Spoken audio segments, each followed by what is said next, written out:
해 뜨기 전부터 낡은 자동차 앞에서 박노인은 고무 장갑을 꼈습니다. 이놈 아직 멀쩡하지. 고쳤으면 되지. 20년 된 차 군데군데 페인트가 벗겨진 차체를 닦으며 혼잣말을 했죠. 이웃이 지나가며 중얼거렸습니다. 저 양반 돈은 산더미라면서 왜 저 꼴로 사나 몰라. 노인은 들은 척도 하지 않았습니다. 그의 옷자락엔 먼지가 묻어 있었지만 눈빛은 평온했어요. 오전 9시 그는 자전거를 타고 은행으로 향했습니다. 창고 직원이 미소로 인사했습니다. 박 선생님, 오늘도 오셨네요. 500만 원 맞으시죠? 응, 늘 하던 대로. 직원은 물었습니다. 이 돈 어디 쓰시는지 여쭤봐도 될까요? 쓸 때가 있지요. 그런데 사람은 다 자기 몫이 있는 거예요. 노인은 현금 봉투를 받아들고 말없이 돌아섰습니다. 낡은 골목길 끝 허름한 집. 문이 열리고 젊은 여자가 아이를 안고 나왔습니다. 어르신, 또 오셨네요. 이거 아이 분유값 좀 보태 쓰시오. 늘 감사해요. 식사라도 하고 가세요. 됐소. 난 돈만 쓰면 속이 쓰려. 그는 거절했지만 잠시 후 다시 돌아와 문을 두드렸습니다. 그래, 김치찌개 한 술만 얻어먹지. 그는 밥을 먹으며 아이 머리를 쓰다듬었죠. 그 모습을 창문 밖에서 누군가 찍고 있었습니다. 둘째 아들 박진수였습니다. 진수는 사진을 보며 중얼거렸습니다. 역시 소문이 사실이었군. 은행에서 나온 현금 봉투 중 50만 원이 노인의 손에서 나왔습니다. 그 집 아이 이번 달 학비라던데. 10년 전 그는 고물상을 운영하며 그 할머니를 알게 되었죠. 리어카를 밀던 초등학생 손자와 함께 박스를 줍던 모습이 눈에 남아 있었습니다. 그러던 어느 날 할머니가 교통사고를 당해 다리를 다쳤습니다. 그 이후로 그는 매달 50만 원씩 장학금을 보냈습니다. 보내는 이름은 익명. 하지만 지금도 골목 끝 낡은 집 문틈에 신문 사이로 몇 장을 밀어 넣었습니다. 손주 밥값이라 생각하시오. 그는 누구에게도 말하지 않았습니다. 점심 무렵 노인은 단골 국밥집에 들렀습니다. 지난번 계산 안 하셨죠? 주인이 웃으며 말하자 그는 얼굴을 찡그렸습니다. 그게 왜 내 탓이오? 지난번엔 국밥이 짰잖소. 그러면서도 조용히 봉투를 내밀었죠. 이건 다음 달 식대요. 미리 처리하시오. 누가 보면 그냥 구두쇠처럼 보였지만 주인은 그가 떠난 뒤 눈시울이 붉어졌습니다. 그 돈엔 자신이 모르게 남겨진 쪽지가 있었죠. 어려운 손님 오면 국밥 한 그릇 나눠주시오. 식당 앞 벤치에 앉은 또 다른 할머니가 말했습니다. 오늘도 일찍 다니시네요. 이젠 이게 운동이지요. 두 사람은 오랫동안 이야기를 나눴습니다. 지나가던 행인이 중얼거렸습니다. 할머니 셋이랑 엮였다더라. 노인네, 장난 아니야. 노인은 그 말이 들려도 그냥 웃었습니다. 나야 뭐 이제 오해받을 나이도 지났지. 아버지, 또 은행 가셨다면서요? 큰아들 도현의 목소리는 싸늘했습니다. 그건 내 돈이다. 요즘 무슨 여자랑 밥 먹는다면서요. 사진까지 돌고 있어요. 그런 헛소문들을 시간의 환자나 잘 보라. 아버지, 제발 체면 좀 지키세요. 통화는 거칠게 끊겼습니다. 그는 휴대폰을 내려놓고 혼잣말했죠. 체면이 뭐라고 마음을 가리나. 가족 단톡방. 도현 아버지 이상해. 요즘 여자 얘기도 있고 돈도 매달 빠져나가. 진수 나도 봤어. 그 집 여자가 젊더라. 서윤학교에서도 들었어. 교감 아버지가 여자 문제라니 창피해. 도현 재산관리부터 해야 해. 아버지, 지금 이상해지고 있어. 그들은 결국 주말에 모이기로 했습니다. 밤, 노인은 낡은 앨범을 꺼냈습니다. 젊은 시절 사진, 고철더미, 아내와 함께 웃던 모습. 그 옆엔 아이 셋이 손을 흔들고 있었습니다. 그는 조용히 중얼거렸습니다. 돈으로는 가족의 마음을 못 사지. 하지만 돈 없인 그 마음을 지킬 수도 없단다. 새벽 공기 속에서 노인은 또 자전거를 탔습니다. 가방엔 봉투 하나, 낡은 장갑, 그리고 묵은 숨결 하나. 멀리서 그 모습을 바라보는 그림자, 둘째 아들은 그렇게 아버지가 바쁘게 어디론가 향하는 모습을 보며 깊은 생각에 잠겼습니다. 그날 이후 가족은 아버지를 구두쇠도 아닌 불륜 노인으로 불렀습니다. 그 누구도 몰랐죠. 그의 봉투 속엔 욕심이 아니라 오랜 약속이 있었다는 것을. 자식들은 그를 구두쇠라 불렀고 세상은 그를 수상한 노인이라 손가락질했다. 하지만 그가 남긴 건 돈이 아니라 사람의 마음이었다. 주말 오후 집 거실 공기가 묘하게 무거웠습니다. 박노인은 낡은 소파에 앉아 신문을 읽고 있었죠. 그 앞엔 자녀 셋이 서 있었습니다. 큰아들 도현이 말을 꺼냈습니다. 아버지, 요즘 이상한 소문이 많습니다. 소문은 바람 같은 거다. 잠깐 불다 말지. 그 바람이 가족을 무너뜨릴 수도 있습니다. 그의 말에 둘째 진수가 서류 봉투를 내밀었습니다. 이게 최근 아버지 통장 거래 내역이에요. 매달 500만 원씩 빠져나갑니다. 노인은 눈길도 주지 않았습니다. 그래서 어디에 쓰시는 겁니까?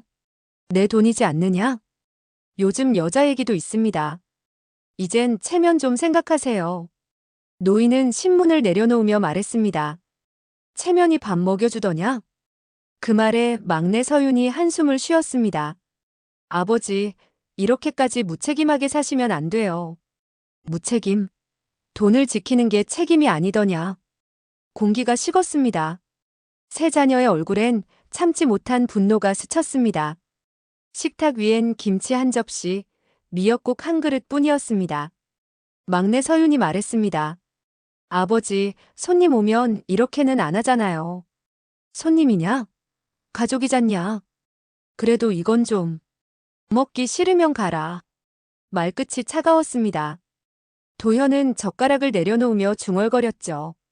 이게 다 돈 때문이야. 평생 돈만 보고 사시니까 이 모양이지. 그래, 돈 봐서 뭐가 문제냐? 넌 돈 없이 살 자신 있느냐? 돈만 보고 사니까 사랑이 없잖아요. 사랑은 배고프면 사라진다. 그의 말투는 냉정했지만 눈빛은 흔들리고 있었습니다. 그날 밤 둘째 진수는 아버지를 뒤따랐습니다. 노인은 자전거 대신 낡은 자동차를 몰고 나갔죠. 한참을 따라가자 허름한 골목 끝 젊은 여인의 집 앞에서 멈췄습니다. 노인은 봉투를 내밀었고 아이 머리를 쓰다듬었습니다. 다음 달엔 학원비로 써요. 정말 감사합니다, 어르신. 고맙단 말 그만하시오. 나도 편하자고 하는 거요. 그의 목소리는 냉정했지만 눈빛엔 따뜻함이 묻어 있었습니다. 창문 너머로 아이가 말했죠. 할아버지, 또 오실 거죠? 그래, 김치찌개 안 짜게 끓여놓으라. 둘째 아들은 그 장면을 휴대폰으로 찍으며 이를 악물었습니다. 역시 여자 문제였어. 다음 날 저녁 형제 둘은 커피숍에 앉았습니다. 진수가 사진을 보여주며 말했죠. 봐, 내 말이 맞잖아. 그 여자 집에 들락날락해. 도현은 고개를 떨구었습니다. 아버지가 그렇게까지 하실 분이 아닌데. 그게 현실이야. 회사 명의도 고영환 이름으로 바꾼다더라. 뭐? 형, 이건 그냥 치매 초기 증상이야. 판단력이 흐려진 거야. 두 사람의 대화는 냉정했고 계산적이었습니다. 이대로 두면 재산 다 넘어간다. 그래, 그 전에 막자. 학교 교무실. 막내 서윤은 뉴스 화면을 바라보고 있었습니다. 빌딩 노인, 젊은 여성에게 거액 송금. 같은 동네의 교사들이 웅성거렸죠. 혹시 그분 교감님 아버지 아니에요? 서윤은 침묵했습니다. 그녀는 웃으며 말했지만 손끝은 떨렸습니다. 비슷하게 생기셨네요. 아버지께 확인해봐야겠어요.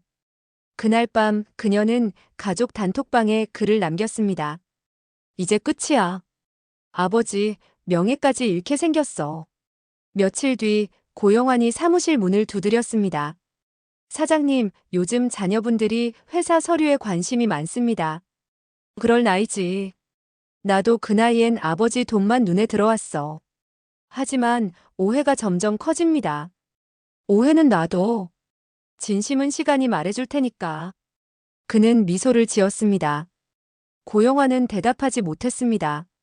그 웃음엔 고집보다 슬픔이 섞여 있었으니까요. 다음 날 큰아들 도현이 전화를 걸어왔습니다. 아버지, 기사 봤어요? 사진까지 떴어요. 그래, 봤다. 이게 뭐 하는 짓이에요? 평생 쌓은 명예를 스스로 무너뜨리시네요. 명예는 남이 주는 거다. 내 마음은 내가 알아. 아버지, 제발 그 여자 좀 그만 만나세요. 너도 언젠간 알게 될 거다. 남는 게 돈도 아니고 사람도 아니라는 걸. 그게 무슨 뜻이에요? 지금은 몰라도 된다. 그 말에 도현은 전화를 끊으며 중얼거렸습니다. 정신이 나가셨어. 다음 날 식당 아주머니들이 수군거렸습니다. 그 노인, 돈 많다더니 젊은 여자랑 엮였다지. 아니, 그 나이에 뭔 힘이 있다고. 사람 일 모르는 거야. 돈이 문제지. 그들의 웃음소리가 거리를 채웠습니다. 박노인은 그 옆을 조용히 지나갔습니다. 그는 아무 말도 하지 않았지만 눈가엔 미세한 주름이 더 깊어졌습니다. 그날 밤 셋은 다시 모였습니다. 이젠 우리라도 나서야 해. 형, 법적으로 후견인 신청하면 아버지 재산 우리가 관리할 수 있어. 맞아. 더 늦으면 그 여자한테 다 넘어가. 그럼 이번 주 안에 진행하자. 결의가 굳어졌습니다. 누구도 미안해하지 않았습니다. 오로지 돈만이 가족의 공통어가 되어 있었습니다. 늦은 밤 노인은 창가에 앉아 있었습니다. 거울에 비친 자신의 얼굴을 바라보며 중얼거렸죠. 가난할 땐 다정했는데 부자 되니 다들 싸우는구나. 그는 낡은 봉투 하나를 꺼내어 정리했습니다. 봉투 위엔 이름이 적혀 있었습니다. 고영환 장학금 국밥집 아이 이름 소영. 그는 천천히 미소 지었습니다. 이제 다 정리할 때가 됐군. 달빛이 창문을 스쳤고 그의 손끝엔 잔잔한 떨림이 있었습니다.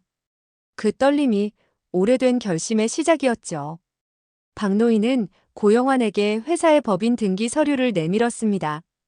이제 그만 내 이름으로 돌려놓자. 고영환은 놀랐습니다. 사장님, 이건 너무 갑작스럽습니다. 갑작스러울 게 있나? 열심히 일한 사람에게 주는 게 도리지. 하지만 자녀분들이 가만히 안 계실 겁니다. 그럼 가만히 안 있으면 되지. 그는 태연히 웃었지만 눈빛엔 결심이 서 있었습니다. 그날 오후 이 소식은 곧 자녀들의 귀에 들어갔습니다. 도현이 회사로 찾아왔습니다. 아버지, 지금 무슨 짓을 하신 겁니까? 내일이다.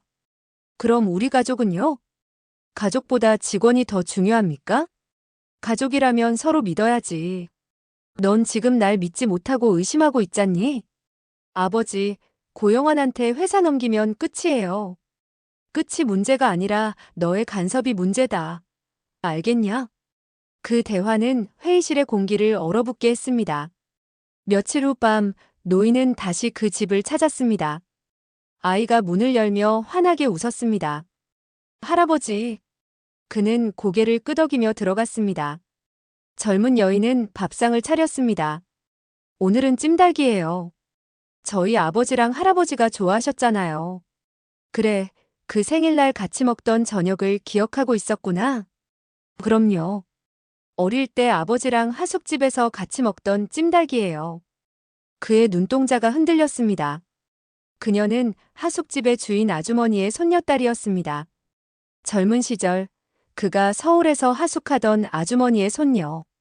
그때 하숙집은 화재로 불타 사라졌고 그의 방에 놓여있던 석유 골로의 사고로 일어난 화재였죠. 그날 밤 그 집에 있던 모두가 세상을 떠났고 손녀딸만 간신히 살아남았습니다. 그는 그 사실을 평생 가슴에 묻고 살았습니다. 그녀가 어려운 삶을 살고 있다는 걸 알게 된 순간부터 그는 아무에게도 말하지 않고 도왔던 겁니다. 하지만 지금 이 장면을 멀리서 누군가 사진으로 찍고 있었습니다. 둘째 아들 박진수였습니다.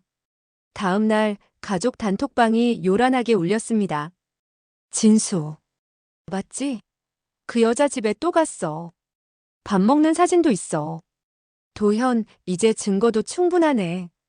서윤, 아니 도대체 아버지 뭐 하시자는 거예요? 창피해서 얼굴을 못 들고 다니겠어요. 도현, 변호사 만나서 후견인 신청하자.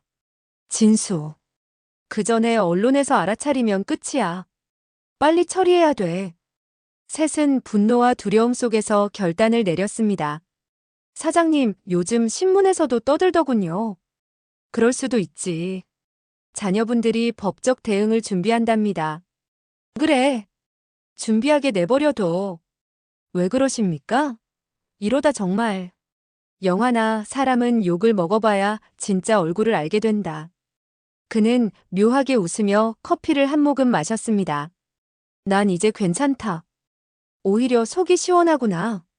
고영화는 아무 말도 못하고 고개를 숙였습니다. 세 자녀가 변호사 사무실에서 마주 앉았습니다.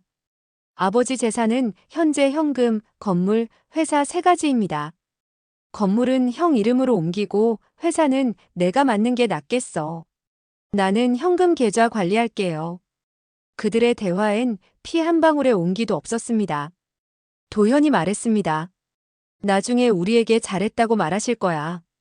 아버지가 여자에 미쳐서 재산 다 날리기 전에 막는 거니까. 진수는 미소를 지었습니다. 그래, 사랑의 이름으로 막는 거지. 박노인이 건강검진을 받으러 병원에 왔습니다. 의사복을 입은 큰아들이 차갑게 말했습니다. 혈압이 많이 오르셨어요. 아버지, 제발 말 좀 들으세요. 집에 아주머니 보내드릴 테니 식단 관리 좀 하세요. 그건 내가 걱정할 일이 아니다. 아버지, 이제 그만하세요. 회사, 돈, 여자 다 내려놓으세요. 사람은 내려놓을 걸 알아야 잡을 것도 알게 되는 법이지. 아버지, 제발 체면 좀 지키세요. 그의 외침에 병원 복도가 울렸습니다. 노인은 그냥 고개를 돌리고 걸어갔습니다. 그 노인 말이에요. 젊은 여자한테 다 퍼주고 다닌다네요. 세상에 그 나이에? 사람은 겉보기엔 몰라요. 속은 썩었지.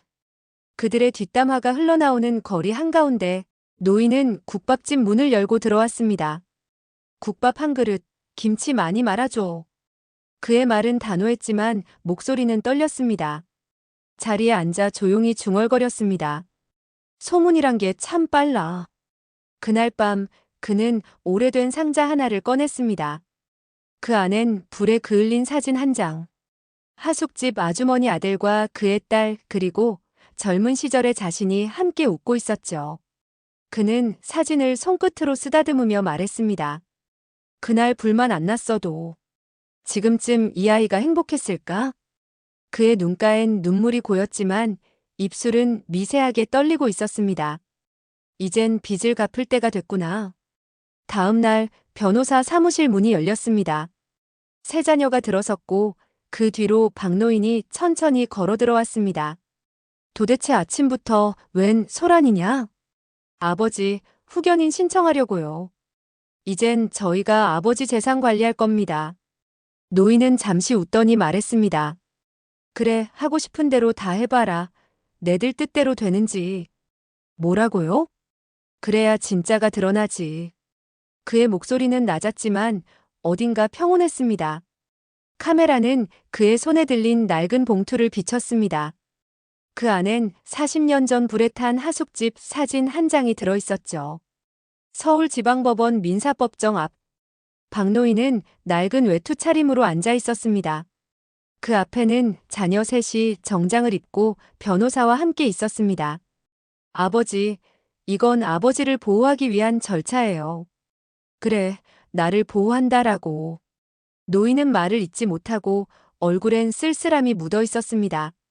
판사는 서류를 넘기며 말했습니다. 자녀들의 후견인 신청 사유는 인지 능력 저하와 재산 관리 불안정 맞습니까? 네, 그렇습니다. 그 말에 노인은 고개를 들었습니다. 판사님, 내가 아직 멀쩡히 걷고 말하고 있습니다. 사람이 늙었다고 판단도 늙는 건 아니지 않습니까? 판사는 잠시 그를 바라봤지만 자녀들은 차가운 눈빛으로 고개를 돌렸습니다. 며칠 뒤 인터넷 기사 제목이 또다시 떠올랐습니다. 빌딩 노인, 젊은 여성에게 거액 징역 가족 반발. 사진 속 노인은 무표정했습니다. 식당, 미용실, 교회 할 것 없이 모두 수군거렸습니다. 결국 그 여자한테 다 넘긴대. 그래서 아들들이 고소했다잖아. 늙으면 정신이 흐려지는 거지. 그 말들이 바람처럼 퍼져나갔습니다. 박노인은 아무 말 없이 신문을 접었습니다. 소문은 사람의 입이 아니라 귀에서 시작되지. 그의 혼잣말은 바람에 묻혀 사라졌습니다. 그날 저녁 젊은 여인이 찾아왔습니다. 문을 열자 그녀의 눈이 붉게 부어 있었습니다. 할아버지, 그 기사 봤어요. 저 때문이에요? 그런 말 하지 마. 사람들이 저를 이상한 눈으로 봐요. 시장에서도 동네 이웃들도. 그녀의 목소리가 떨렸습니다. 그는 조용히 손을 내밀었습니다. 너한텐 미안한 일밖에 없었지. 무슨 말씀이세요? 내가 6살 때 그날 하숙집 불 기억하니? 그녀는 눈을 크게 떴습니다. 네. 어렴풋이 할아버지가 그때 저를 돌봐주셨잖아요. 그런데 왜요? 그는 고개를 끄덕였습니다. 내가 골로를 제대로 끄지 않아 불이 시작되었다고 하더구나. 너희 할머니, 내 부모님 다 그날 그 사고로 돌아가시고 나는 공부도 삶도 모두 정리하고 노숙자처럼 살다가 갑자기 홀로 된 너를 생각하게 되어 찾으려 했지만 이미 그때는 고아원 여기저기 수소문해도 찾을 수 없었지. 그녀의 입술이 떨렸습니다. 그래서 절 도와주신 거예요? 열심히 건설 현장 막노동부터 폐기물 처리까지 하다 이렇게 회사는 커졌지만 3년 전 너를 찾게 되면서부터 너를 어떻게든 도와주겠다는 그런 마음으로 죄책감으로 시작했지만 이젠 너를 손녀처럼 생각한다. 그녀는 울음을 터뜨렸습니다. 그 순간 창문 너머로 카메라 플래시가 번쩍였습니다. 다음 날 셋은 거실에서 그 사진을 보고 있었습니다. 맞지? 아버지, 여자랑 같이 울고 있잖아. 이젠 감정까지 섞였네. 이건 치매가 아니라 정신 나간 거야.